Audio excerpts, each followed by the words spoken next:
All right, guys, welcome back to the channel. In today's video, we're going to be covering my updated settings for the new season of Modern Warfare 2. The longer time fans of the channel know I like to cover these about once a season, unless, of course, I make some drastic changes.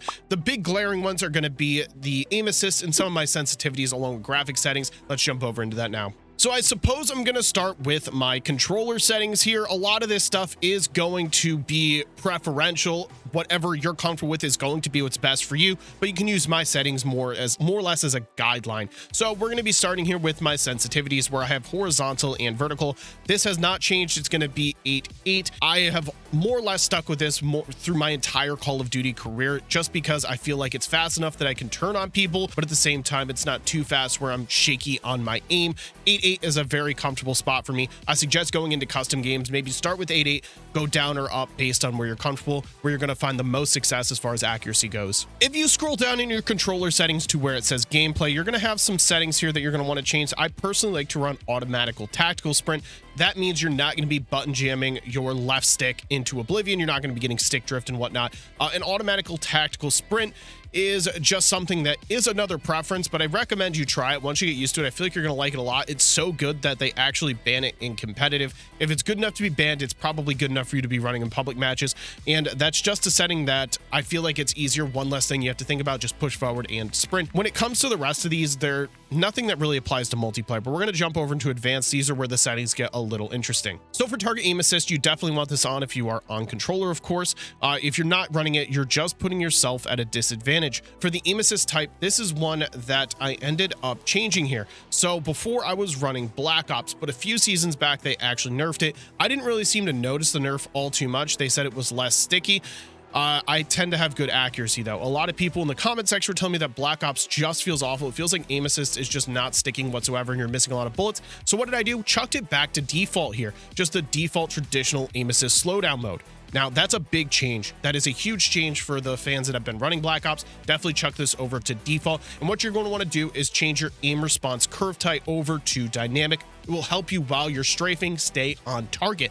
Now, it can be a little strong. I used to run linear, but that was when I was paired up with Black Ops. And I found that when I took off the Black Ops aim assist type, it was just not a good go. So switching it to default and dynamic is going to be your best option now here in the new season. So there's not really much else in the controller side of things that I would really recommend changing, but this is where you can find your dead zones for your controller. You can copy mine down if you want, but this is where you're going to figure out how to fix your controller if they have any kind of stick drift. So I have mine 0.9, 0.9, 0.991, and then 0.13, 0.13. So feel free to copy those down.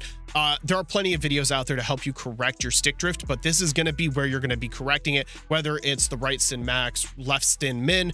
It will just help your controller on the drift side of things. Now, another thing in controller that I kind of forgot about is gyro aim or gyro behavior. I don't use this. I find that it's actually quite awful. It's how you aim with your controller by moving it. I did have some questions about that if I use it. I don't. I find that it actually makes your gameplay worse, so I don't really have any recommendations on settings for this. I just have it turned off altogether. So I'm not going to jump through all of my audio settings here, but I'm just going to show you the top two because those are the most important. I have headphone bass boost for my audio mix. That just makes it so the volume is a bit tighter and you can kind of really direct where your footsteps are coming from. So headphone bass boost is where I've found the most success.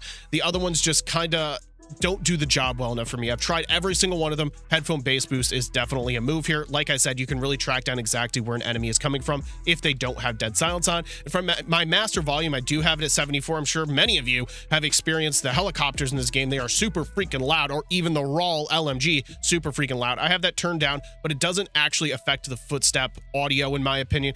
If you do notice it, you can crank it back up to 100, but if you don't like going deaf, I have mine at 74.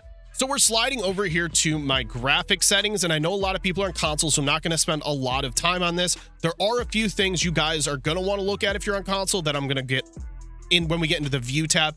But for my PC players and fans, I'm going to show you guys exactly all my settings. You can copy them down. I chase more of a balance between performance and looking good. So I don't chase the highest frame rate. I do like my game to look, good enough, but I don't have it so it's down in the 60 frame margin. I tend to sit around 140 frames with these settings.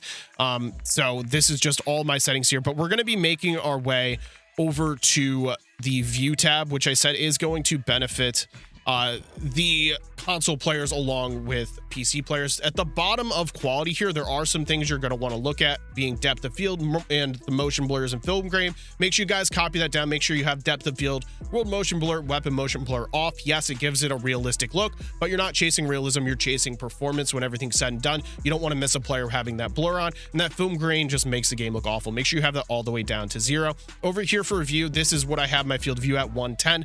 Since they've introduced the FOV slider back in Modern Warfare 2019, 110 is where I've always found the most success. If I'm in Warzone, I definitely crank it up to 120 to get the, a wider field of view. But in multiplayer, in most cases, you're not taking anything over 40-meter gunfights. And if you are, you're probably using a sniper. So field of view isn't all that important, but cranking it up to 110 seems to be my sweet spot. So I would start there if you had any questions about that. You also want your field of view set at affected. That just is one of those things that definitely reduces your visual recoil. Make sure you do not have that on independent. And the rest of the settings here, I don't touch. I don't play third person. I don't have... Oh, actually, you want your camera... I'm sorry. First person camera movement, you want on least 50%. It will make your movement less shaky. I almost skipped right over that. It's kind of an important setting here. And for our last settings here, we're going to want to be in our interface settings. And this is where you're going to find your color customization. And I always get questions about it no matter how long my channel's been around. How do you change the colors of the enemies? How do you change the color of the flags? You're going to want to hit your color customization tab right here, and you can copy all of these down. Filter 2 is where you're going to find the most vibrant settings. You're going to want your filter target at both, and then 100 and 100. It will give you a really good saturated and contrasted look to your game. And then down here is where you can customize all of your colors. Feel free to copy those down if you so feel. You're just going to make sure you have it on custom. So obviously I have myself on yellow, my team on blue, my party members on a lighter blue so I can distinguish between the team and the party, and then my enemies on green, the contested on yellow, neutral on white. Like I said, these are going to be more of a preference thing, but feel free to copy those down. Yeah, so those are my updated settings for the new season of Modern Warfare 2. Make sure you guys go down in the comment section if you have any kind of questions. I'll do my best to answer them, of course, if I have an answer for you. As always with these settings videos, I'm going to have a gameplay so you guys can see exactly what the gameplay looks like and everything I was just explaining. It's just going to be a quick little MGB gameplay over on some Shoot House. Make sure you guys do hit the like button for me. Hit the subscribe button if you haven't already. Let's get into Shoot House. Hope you guys enjoy. Thank you guys so much for watching. So since I got Shoot House here, I kind of wanted to do it all type of weapon, and I built out an STB. If you guys want to see this build, make sure you guys go down in the comment section and let me know. I think I'm going to post it anyways. I'm not exactly sure when. May make some tweaks to it. I don't want to release it if it's not a final build, because I do spend a lot of time building out my setups here, trying to get the best possible attachment combinations. I'm not exactly sure. Wait, did I kill that guy? I did. Holy cow. I wasn't expecting that. I was to say, nobody was spawned into the game when we first started there. There was only like one player on the opposing team. I guess they all just spawned right there.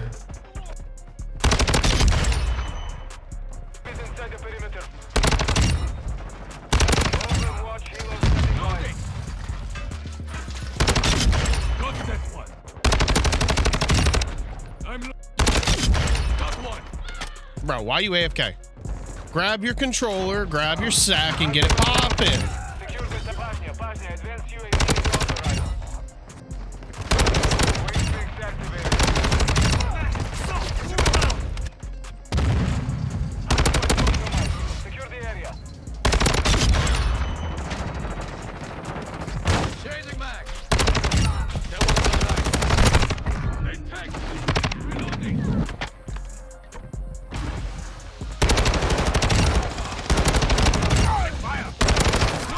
Bro, stop coming up here.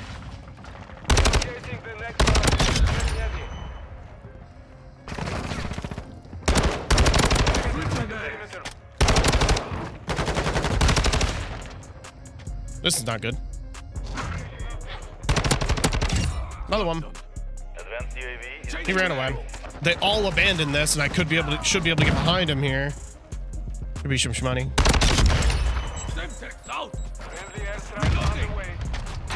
Well.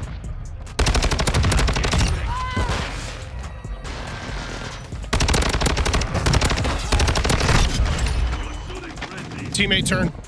You're halfway to mission complete. I've got contact. Hardpoint secure the target area. Cheeky little headshot. MGB is ready for deployment. MGB. I'm loading.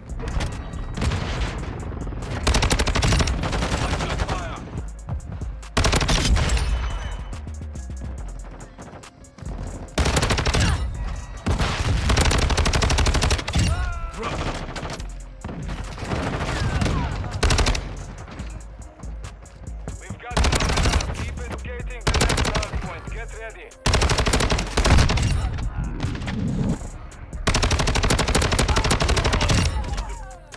I guess the question is, do I want to hit this nuke now?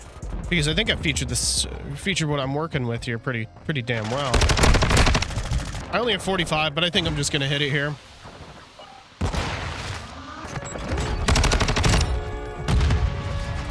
No point to keep it. See, oh, homie just jump shot the crap out of me. USS Massachusetts. Hold that for me though, bro. Hold the nuke for me, Massachusetts. Boston. GG's, man.